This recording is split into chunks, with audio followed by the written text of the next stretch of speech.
মাকে মিথ্যে কথা বললে যা হয়।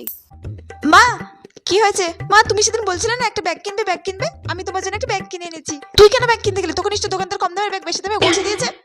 কই দেখি কি ব্যাগ এনেছিস। ব্যাগটা বেশ ভালোই হয়েছে। কত টাকা দাম নিয়েছে রে? ব্যাগটা যে 500 টাকা নিয়েছে সেটা আমাকে বলা যাবে না, একটু কমিয়ে বলতে হবে।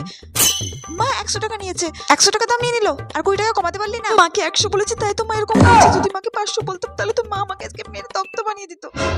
আচ্ছা এনেছিস যখন আর কি করা যাবে, যা হাত মুখ ধুয়ে খেয়ে নে। আচ্ছা ঠিক আছে।